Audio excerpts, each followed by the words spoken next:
Thrown to the Lions, Part 1.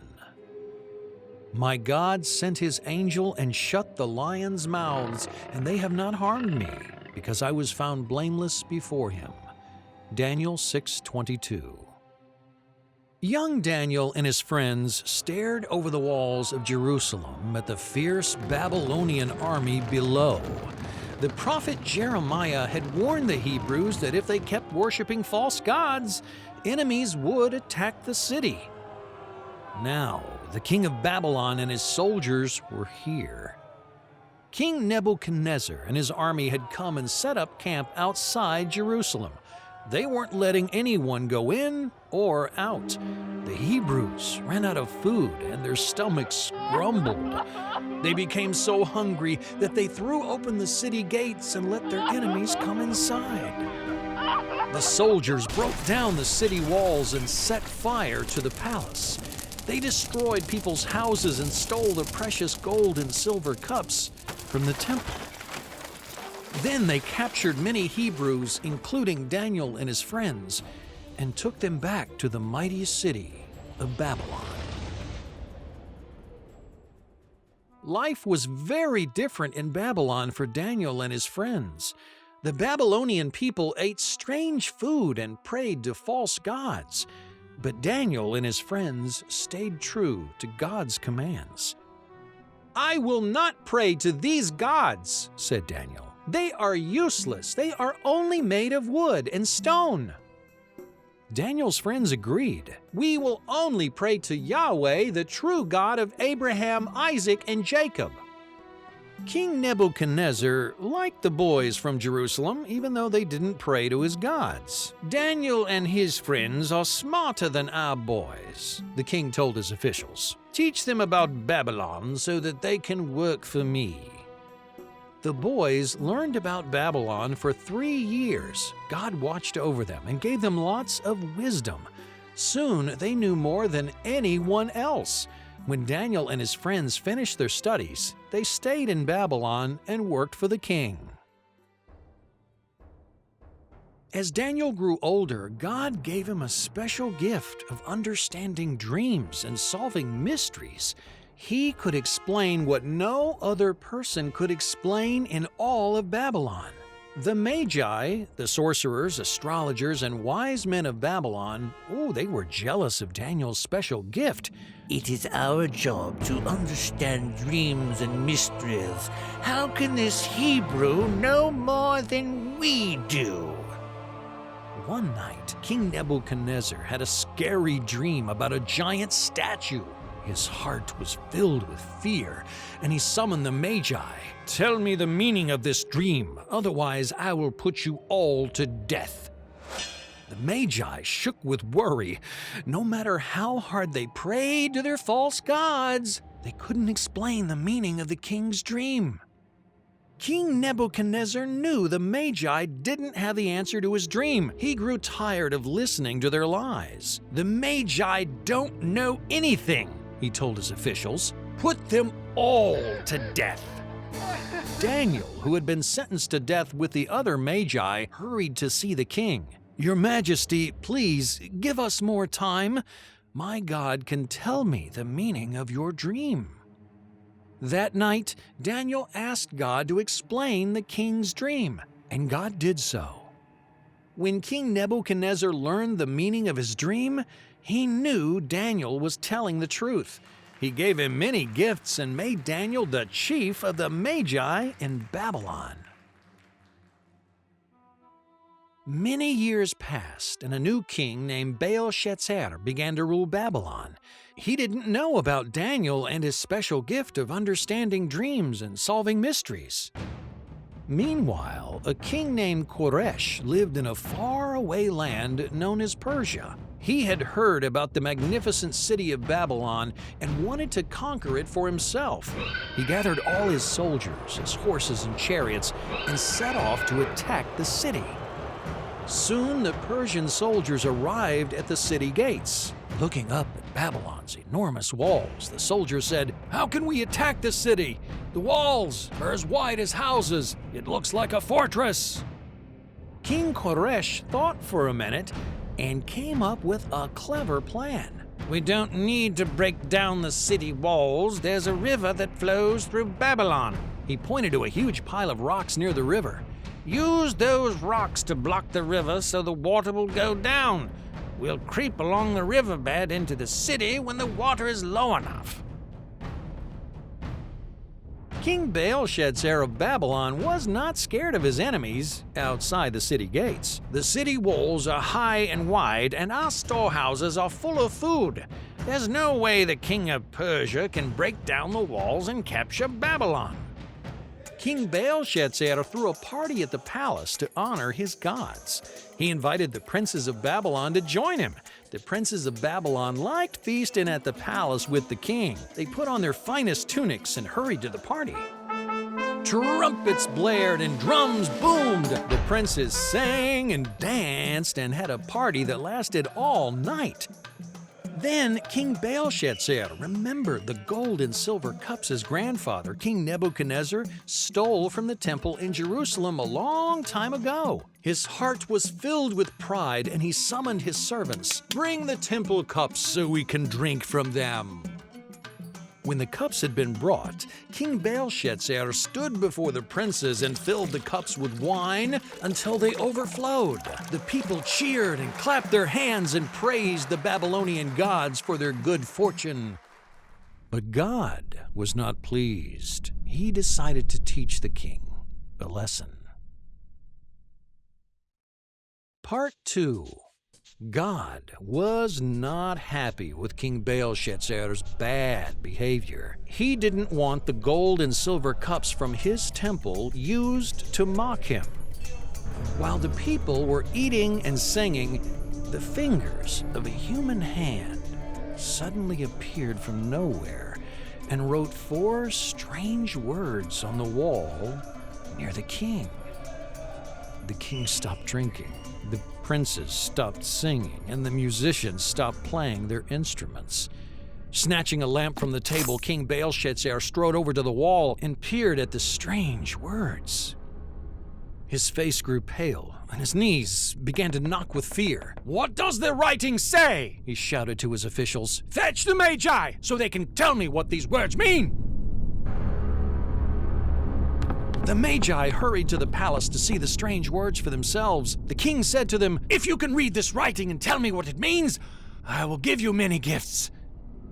The Magi crowded together in front of the wall and tried to read the writing, but none was able to do so. King Belshazzar grew paler and paler. "Why can't you useless servants tell me the meaning of these words?" he shouted.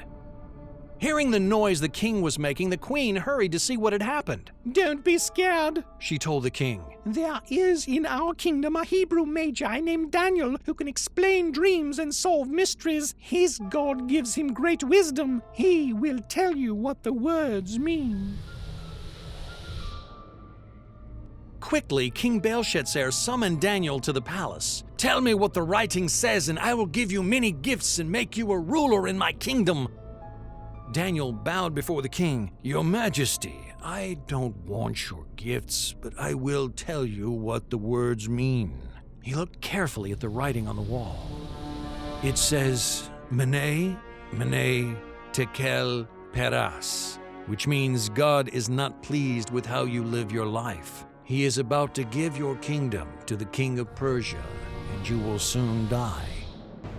That very night, the Persian soldiers waded through the river, crept under the city walls, and invaded the city of Babylon. Hearing the Persian soldiers in the palace, the king scrambled under a table to hide, but the soldiers grabbed him, killed him, just as God had said. The Persian army took over Babylon, and a new king named Darius ruled the land.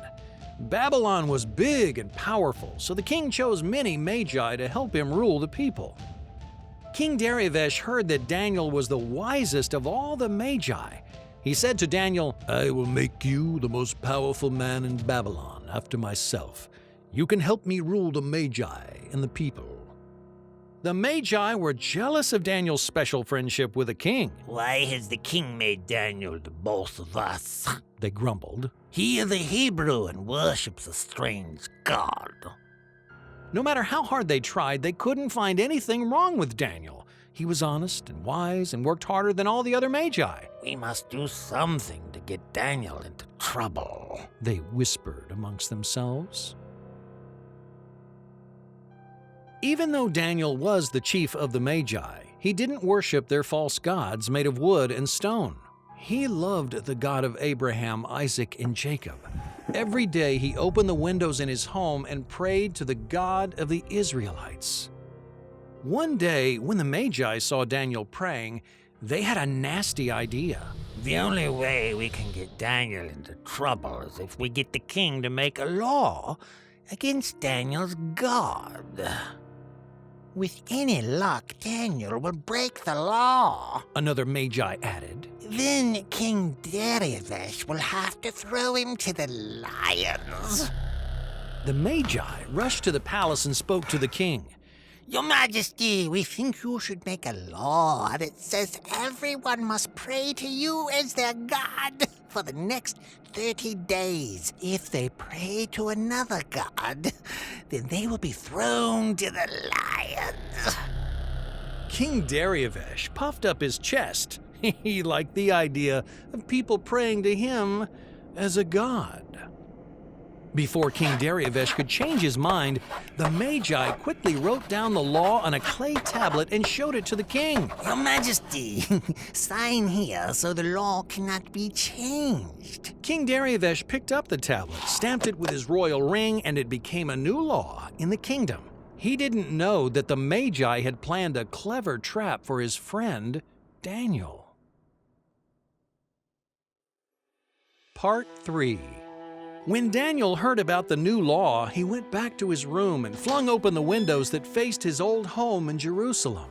I liked the king, but I loved God more. He knelt down and prayed to God, just as he had always done. The Magi gathered outside Daniel's house and watched him pray.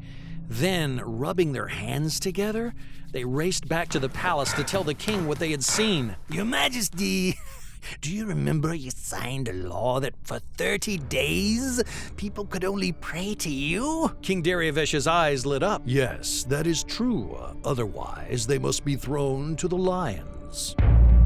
Daniel didn't listen to you, said the Magi. They glanced at each other with evil grins. He broke the law and prayed to his God. Remember, you said that anyone who disobeys this law must be punished. The king clasped his head in his hands and moaned. Daniel is my best servant. I don't want to see him tossed to the lions. The Magi crowded around the king. This is the law of Babylon, they reminded him. You cannot change it. No one can. The king was determined to spare Daniel from the lion's den. He worked all day, but he couldn't find a way to save his faithful servant. Why did I agree to be worshipped as a god? He said with a sigh. There was nothing he could do to save Daniel. With a heavy heart, the king said to his guards, "Throw Daniel to the lions." The guards quickly obeyed and led Daniel to the lion's den outside the palace. The lions hadn't eaten for weeks, and their stomachs growled. Sharpening their claws on the stone walls, they looked at Daniel and licked their lips. Daniel's heart beat wildly. He stood at the entrance to the den and stared into the darkness. "I will trust you, my God." The guards opened the door, grabbed Daniel by the arms and legs, and swung him back and forth. 1, 2, 3! They tossed Daniel into the den. Daniel bounced down the stairs and disappeared into the darkness. King Darius poked his head through the entrance and called after Daniel, "Pray to your God whom you serve. He can save you." To make sure Daniel couldn't escape, the guards rolled a large stone over the opening to the den. Then the king sealed it with his special royal seal so no one could go in or out. Inside the den, Daniel stood up and brushed the dirt from his tunic. It was hard to tell where he was. Bats hung from the ceiling and water dripped down the walls. It was very cold and smelly. The lions strode around in circles, baring their sharp, shiny teeth. They were starving. Ooh, and Daniel smelled delicious. Daniel stared worriedly at the lions. They were huge and scary and looked very hungry. But he trusted God. Falling to his knees, he prayed, "God, please save me from the lions, if it is your will." That night, God answered Daniel's prayer and sent an angel to shut the lions' mouths so they didn't eat him. Instead, the lions fell fast asleep beside him and snored all night. God, thank you for your protection, prayed a grateful Daniel. He knew his trust in God had been rewarded. At the palace, King Darius tossed and turned in his bed all night. He couldn't stop thinking about Daniel in the lion's den. With all his heart, he hoped that Daniel's God would save him. Early the next morning, the king leapt out of bed and dashed to the den to see for himself if Daniel was still alive. He ordered the guards to break open the royal seal. Then he poked his head through the door of the den. "Daniel, are you alive?" he shouted. "Did your God protect you from the lions?"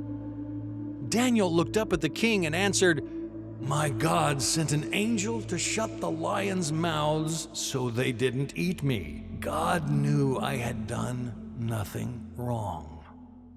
The king clapped his hands and danced for joy. "I'm so happy you're alive." Quickly, the guards pulled Daniel out of the lion's den and stared at him in shock. They couldn't find even one scratch or cut on his body. Daniel's God has saved him. Everyone was pleased that Daniel was alive. Everyone, that is, except the evil Magi. Ooh, they were furious. Stamping their feet, they said, Someone must have fed the lions so they weren't hungry. There's no way that Daniel's God protected him. King Darius knew the Magi were wicked and punished them for getting Daniel into trouble. "Throw these men to the lions. Let's see if the lions are hungry now." This time, the lions weren't so friendly and tore Daniel's enemies to pieces. King Darius knew in his heart that it was the Hebrews' God who protected Daniel from the lions. He passed a new law that said all the people in Babylon should worship the God of Abraham, Isaac, and Jacob. Then he sent letters to everyone saying, "The God of the Hebrews is the only true God, and he is the most powerful." The king wanted the world to know that this mighty God had saved his faithful servant Daniel. From that day on, Daniel and his friends lived in peace in the kingdom of Babylon. They never forgot the night God saved Daniel from the lions.